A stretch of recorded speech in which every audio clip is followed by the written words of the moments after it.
Hola, ¿qué tal, dakarianos? ¿Cómo están? Bienvenidos a un nuevo video para el canal y a un compacto de todo lo que ha ocurrido este fin de semana. Tenemos desde las distintas categorías alrededor del mundo, argentinos que recorren el planeta y también la Fórmula 1, mucho más y todo eso aquí en Dakarenos Play en este gran compacto. Quédate hasta el final del video y acompáñanos en este resumen del fin de semana.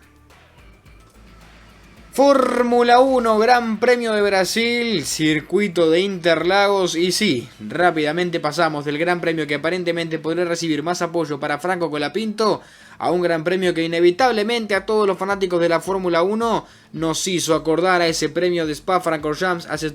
tan solo unos años, en donde se decidía si se corría o si no en base a la cantidad de toneladas de gotas de lluvia que cayeran del cielo. Realmente un gran premio que fue invadido por las tormentas, empezó a marcar tendencia y dejó sentado que hay un piloto que no solamente es el mejor del momento, sino que es el encaminado al cuarto título de forma consecutiva en la máxima categoría internacional. Arrancamos a resumir y de alguna manera a repasar todo lo ocurrido este fin de semana en la Fórmula 1.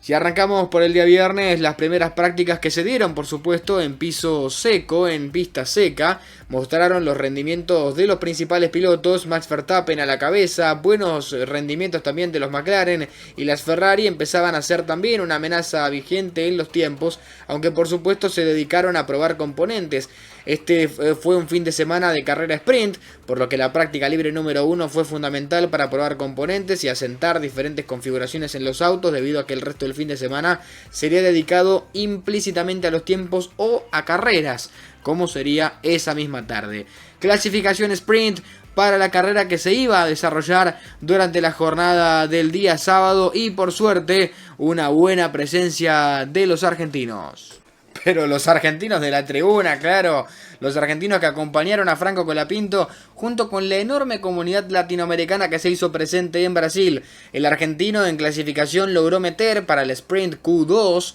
el monoplaza de Williams y allí se quedó porque en tiempos no pudo superar, aunque Alexander Albon sí logró llegar un poco más arriba. La carrera sprint se desarrolló casi con normalidad, aunque por supuesto con algunos incidentes y con algunas cosas a tomar en cuenta, pero terminó siendo una carrera, por así decirlo, bastante prolija. La complicación llegó durante la jornada de la tarde del sábado, cuando se iba a desarrollar la clasificación para la carrera formal del día domingo, en donde la lluvia empezó a hacer estragos. Ya se empezó a nublar y la gente en las tribunas se preguntaba cómo iban a resistir los pilotos a semejante amenaza, y los radares decían todo lo mismo: va a llover fuerte, y los neumáticos de lluvia empezaron a sacarse de sus fundas y a prepararse, pero más allá de que hubo 3 horas de espera, que salidas, que no salidas, que si la lluvia, que no, 3 horas de total parate en la categoría, y finalmente se decidió mudar la clasificación del sábado para el día domingo. Es así cuando se clasificó en jornada muy tempranera, 7:30 de la mañana, horario de Brasil y horario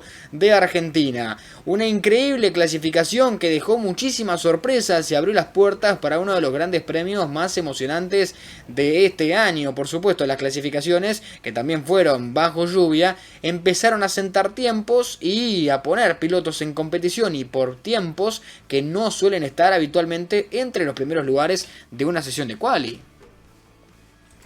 Inevitablemente la sesión de quali sería marcada por los incidentes que ocurrieron durante la misma, porque la lluvia empezaba a hacer estragos, aunque Lando Norris no, desperdició su oportunidad para resaltar y se quedó con la pole position del Gran Premio de Brasil, siendo un total dominador y poniendo el McLaren como si fuese todo un experto a dominar bajo el agua de cada piano y de cada parte del circuito, quedándose con ese primer lugar con una clasificación excelente.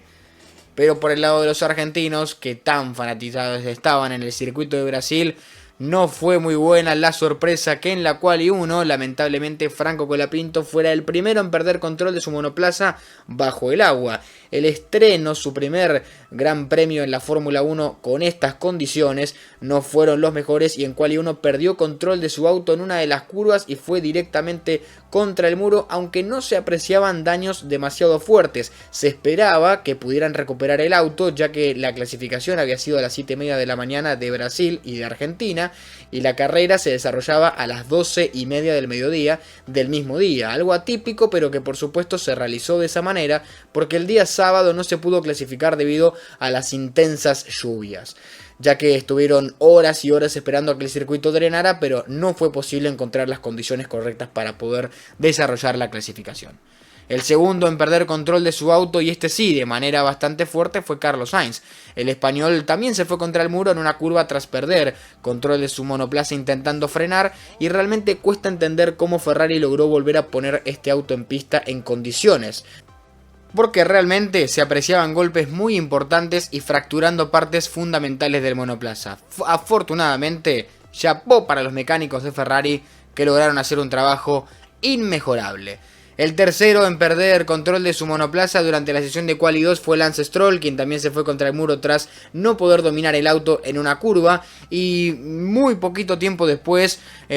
Fernando Alonso lo haría también con el otro Aston Martin que quedaba en Quali. Esto durante la sesión de Quali 3, compitiendo por los 10 mejores tiempos. Segundos después de la pérdida de control de Nano, llegaría uno de los destrozos más importantes de la sesión y también que marcaría ciertos aspectos para la carrera, que fue el despiste y choque de Alexander Albon, quien sí terminó con el auto completamente destrozado. Se sabía, en cuanto se pudo observar en la clasificación y los golpes que tenía, que no iba a poder iniciar el Gran Premio horas después, por lo que Williams tenía que dedicarle todo su esmero a que el auto de Colapinto quedara al 100% para poder largar, ya que los destrozos eran totales. En una rápida recta intentó hacer el mejor tiempo posible, dado que estaba entre los 10 mejores, pero adelantarse y apurarse o apresurarse en un día de lluvia con el circuito tan llovido suele tener estas consecuencias. Llevaba puestos los intermedios, no logró tener el control a tiempo y ahora sí su auto terminó hecho una bolsa de fierros, directo al garage, y lamentablemente Alexander Albon no iba a poder largar el Gran Premio de Brasil, por lo que ya había un primer abandono que hubiese quizás evitado o se hubiese podido evitar si la clasificación se hubiese llevado en tiempo y forma durante la jornada del sábado. Empezando la carrera sobre el mediodía del día domingo, las emociones a flor de piel y varios abandonos que empezaban a marcar lo que era la pista, su difícil conducción, mientras que en la punta se peleaban por llegar primeros y por irse adelantando en un contexto realmente muy difícil, y Lando Norris trataba de defender su primera posición, aunque no lo podía hacer durante tanto tiempo. Los de atrás vivían tratando de esquivar los charcos que todavía quedaban presentes en la pista hasta que la misma se fuese secando. El primer abandono fue por parte de Nico Hülkenberg, el piloto de Haas, que perdió control de su monoplaza y no pudo continuar. Lance Stroll, como se los marcábamos hace un rato, dejó un meme histórico porque se pasó de frenada en una de las curvas, terminó haciendo un trompo y a la hora de decidir regresar a la carrera inició su semitrompo intencional para su lado izquierdo y no se dio cuenta que para allí estaba la leca, y cuando la vio no frenó, le dio con potencia como si en vez de tener un Aston Martin estuviese montado en la Toyota Hilux de Nasser Al-Attiyah del año pasado. Él pensó que estaba dispuesto a pasar por ahí, pero no, señor. Con 8 años de competencia en la primera categoría de la primera división de la categoría madre del automovilismo mundial, no se entiende cómo un piloto pensó que podía meter un monoplaza de la Fórmula 1 en la leca y aún así pasar y no quedarse trabado. Tuvo que abandonar de la forma más insólita posible. Realmente lo de Lance Stroll, inexplicable.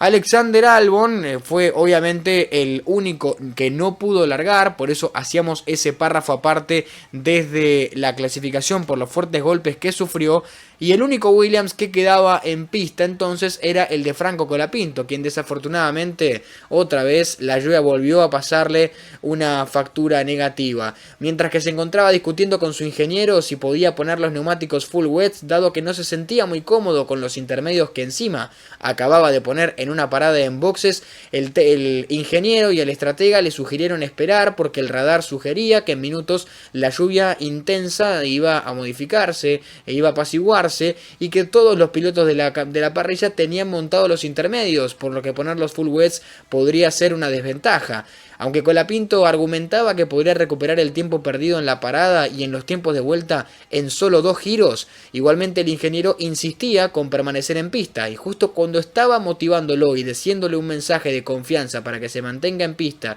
y que Colapinto deje de insistir con la idea de poner los neumáticos full wets, el piloto argentino pisó un charco de la recta principal, perdió control total de su monoplaza y se dio contra el costado izquierdo de su pontón, dejando el monoplaza hecho otra vez una bola de fierros. La cuarta o quinta o sexta vez que pasa en el fin de semana. Realmente muy accidentado el Gran Premio de Brasil. Con el monoplaza totalmente destrozado, Colapinto se bajó de su monoplaza y lo miró con forma de nostalgia, recordando seguramente uno de los peores grandes premios de su pequeña historia en la Fórmula 1, aunque esperemos que su historia sea muy grande. El que se llevó el premio extra, no solamente la victoria, sino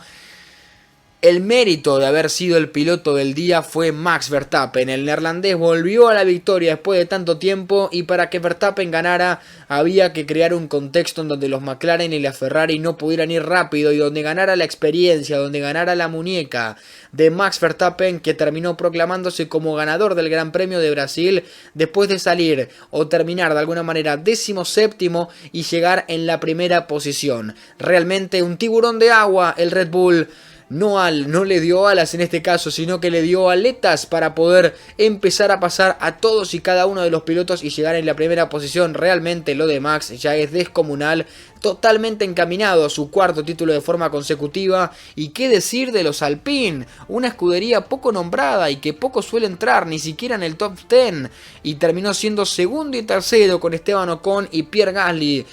respectivamente, algo que en el box de Alpine se celebró como si hubiesen ganado el campeonato de constructores, y con sentido, porque se llevaron 18 puntos Ocon y 15 puntos Gasly, que en el campeonato de constructores hicieron elevar más de 4 posiciones al equipo Alpine, y eso a fin de año, recaudación al máximo. Una buena para la bandera argentina, que no solamente es agradecer por parte de Acarinos Play a todo el enorme apoyo que recibió el piloto argentino Franco Colapinto durante toda la jornada del fin de semana. Una buena es que se conoció que Franco Colapinto ganó el premio a la mejor maniobra de los últimos fines de semana en un adelantamiento que realizó sobre Fernando Alonso en el Gran Premio de Austin hace solamente un par de semanas, antes de desarrollarse el Gran Premio de México. Y eso que fue contra un histórico de la categoría que ya supo proclamarse campeón del mundo. Una buena para los argentinos, una buena para Colapinto, que en un par de semanas, cuando la Fórmula 1 se vuelva a reiniciar después de tomarse un descanso, tendrá que volver a Las Vegas en territorio estadounidense, después viajar a Qatar y terminar en Abu Dhabi para definir el campeonato mundial de la máxima categoría del automovilismo. Por ahora, y solo a falta de las 4 carreras que nombramos, Verstappen es el líder del campeonato con 367 puntos, segundo Norris con 323, tercero Leclerc con 297, cuarto Piastri con 258 y quinto Sainz con 244. Nos quedamos del otro lado del mundo porque en el circuito de Bahrein, en Sakir, se disputó las 8 horas de Sakir, donde el Porsche y la tripulación del auto número 6 ganaron el campeonato de pilotos del WEC. Toyota, por su parte, se consagró en el campeonato de equipos, mientras que Ferrari ya había saboreado la victoria en la competencia más importante, que son las 24 horas de Le Mans. Las 8 horas de Bahrein resultaron muy movidas, pero con Toyota dominando la competencia de la mano de la tripulación del auto 8, con Sebastián Buemi, Brendan Hartley y Ryo Hirakawa. Eso le permitió lograr el título de constructores por sexta vez a la marca japonesa, en detrimento de Porsche, que esperaba llevarse ambos títulos esta temporada. Laurens Vanthoor, Kevin Estre y André Lotterer se hicieron con el título de pilotos en hipercoches del Campeonato del Mundo de Resistencia, donde una brillante batalla final entre Sebastián Buemi de Toyota y Matt Campbell del Penske Porsche Motorsport, en la que el suizo salió vencedor, determinó la carrera y el título de constructores. El equipo que consiguió la pole continuó con la racha de victorias, en este caso hablamos de Toyota, donde en el circuito internacional de Sakir se remonta a 2016, pero esto parecía cualquier cosa menos probable en algunos momentos de esta carrera tan larga, donde fue mayormente controlada por los hombres de Ferrari. A fin de cuentas, en la categoría Hypercar, la gloria fue repartida para los tres equipos principales de la categoría. Por otra parte, y por desgracia, tenemos que hablar de la tripulación que integra el argentino José María Pechito López, que no pudo llegar a ver la bandera a cuadros dentro de la divisional LMGT3, compartiendo la conducción con el japonés Takeshi Kimura y el francés Esteban Mason. La unidad se retiró de la competencia cuando se cumplieron 6 horas 44 minutos de competencia y luego de completar 176 giros a la pista de Sakhir. Con Mason al volante, el equipo donde Pechito estuvo un tiempo de 53 vueltas al comando del Lexus, con la cual habían clasificado en la 17ª posición en la tanda del viernes. El triunfo en la divisional le correspondió a la Ferrari 296 del equipo Vista AF Corse, que alternaron Franck Geriou, Simon Mann y Alessio Rovera. Superaron tras una férrea disputa en pista por la victoria con los Corvette del TF Sport, el número 81 y el número 82. Viajamos a Malasia, donde el motociclismo se hizo presente. El MotoGP, con el Gran Premio de Malasia, penúltima carrera de la temporada 2024, se ha vivido un tremendo espectáculo en las primeras vueltas, porque tras la primera salida de la carrera, que debió ser cancelada por una bandera roja en una caída múltiple en la segunda curva rápidamente después del inicio de la competencia, donde se vieron involucrados Jack Miller, Brad Binder y Fabio Quartararo. La prueba se ha retomado con una vuelta menos de las iniciales previstamente, y al apagarse los semáforos rojos, Bagnaia y Martin han brindado unas primeras vueltas plagadas de adelantamientos. Pasándose múltiples veces entre ellos, el italiano lograba sacar una ligera ventaja que le permitía imponer su ritmo y conseguir así la 10ª victoria del año, con el español en la segunda posición, más líder del mundial de cómo llegó a esta fecha. Una carrera que sin duda nos dejó un espectáculo fantástico entre estos dos pilotos que están peleando por el campeonato a falta de una sola competencia. El tercer escalón del podio ha sido para el otro italiano, Enea Bastianini, el hombre de Ducati que recuperaba distancia en la general sobre Marc Márquez, que tras una caída en la primera mitad de la carrera se veía obligado a remontar, cruzando la meta finalmente en el 12º lugar. Cuarto en la carrera finalmente ha sido Alex Márquez, su hermano, mientras que en la 5ª posición otro español y el rookie de este año, Pedro Acosta, que tras rodar en la estela de Alex Márquez durante toda la carrera nunca pudo superarlo finalmente. Como dijimos anteriormente, el italiano Francesco Bagnaia, doble campeón del mundo, además hizo historia al convertirse en el 6º piloto en haber ganado al menos 10 grandes premios en un año, sumándose a Valentino Rossi, Giacomo Agostini, Marc Márquez, Mike Doohan y Casey Stone.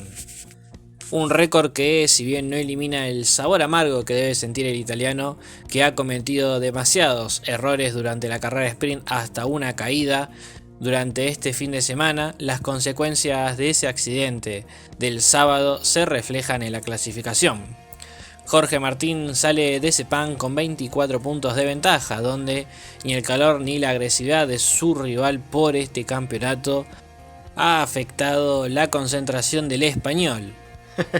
Che, cuando me digan a mí qué significa un fin de semana de triunfos, les voy a contar esta historia. Lo de Julián Santero este fin de semana fue realmente para los libros de historia, la Navidad anticipada para el piloto del Toyota Altagracia, amigos, amigas, escenario para lo que se fue, mejor dicho, un escenario para el TC Pickup, que desarrolló una nueva fecha en la definición prácticamente del campeonato, y Julián Santero tomó todo lo que había y se lo llevó. Los mejores cronómetros durante la jornada de los entrenamientos, la pole position el día anterior de la clasificación a la carrera y por supuesto un increíble carrerón en el Cabalén de Altagracia, también para el piloto del Toyota Hilux con el LCA Racing, se impuso finalmente en la final de las TC Pickup que completaron este domingo en el Oscar Tabalén. La carrera, la segunda fecha de la Copa de Oro Shelby Power, se corrió en este trazado cordobés después de un regreso de la categoría de la ACTC 10 años más tarde a este circuito, en donde Santero se llevó por supuesto los principales elogios. El desarrollo de una carrera intensa por demás, centrado especialmente en la lucha del primer lugar entre Santero y el campeón Mariano Werner, ambos con Toyota, y en el tercer lugar Juan Pablo Giannini, que corría atrás con la Ford Ranger, que por supuesto desde el primer giro empezaron a pelear por el liderazgo, pero evidentemente, como lo contamos anticipadamente, Santero estaba encendido y con la herramienta ideal para quedarse con el triunfo, que fue la chispa y la viveza para encontrar siempre el hueco correcto para nunca perder esa primera posición. Fue lo que terminó llevando al mendocino a completar de esta manera uno de los mejores fines de semana con esta categoría de corta historia, y consiguió el ansiado primer triunfo de la temporada y se quedó con todo lo que pudo disputar en el Cabalén: entrenamiento, clasificación, la serie más rápida y encima también la final. Realmente increíble en una fecha que, por supuesto, como lo decíamos antes, marcó únicamente otra vez los resultados, otra vez el campeonato de esta Copa Shelby Power, que se empieza a definir. Por supuesto, de alguna manera termina dejando algunas sentencias también, pero con un excelente fin de semana de mucha actividad y de mucho espectáculo en el Cabalén de Córdoba. La final definitiva para la categoría será en La Plata el 15 de diciembre. El Mouras también será el cierre del TC Pickup, como lo hará con la categoría madre del automovilismo nacional, con el turismo carretera. Y por ahora la Copa de Oro tiene en alzas en el primer lugar a Juan Pablo Giannini con 139 puntos y sus 3 carreras ganadas. Gastón Mazacane recortando desde atrás 115 puntos y 2 competencias, 2 carreras ganadas. 112 puntos y medio para Mariano Werner en el tercer lugar con 2 carreras ganadas. Cuarto, Valentín Aguirre con 107 puntos. Y quinto, el ganador de este fin de semana, Julián Santero, con 95 puntos y medio. Y sí, una carrera ganada. De más está decirlo, aunque la actividad de este fin de semana repercutió principalmente en el TC Pickup, a no olvidarnos que este fin de semana siguiente habrá actividad en Toay, en La Pampa, en lo que será la anteúltima fecha del turismo carretera, en plena definición del campeonato, en un circuito que de velocidad sabe y mucho, y también definirá en La Plata este campeonato que también está al rojo vivo. Así que en el próximo video de Dakarino Play, ya sabés, te vamos a contar todo lo que pasa en Toay en la próxima fecha del turismo carretera.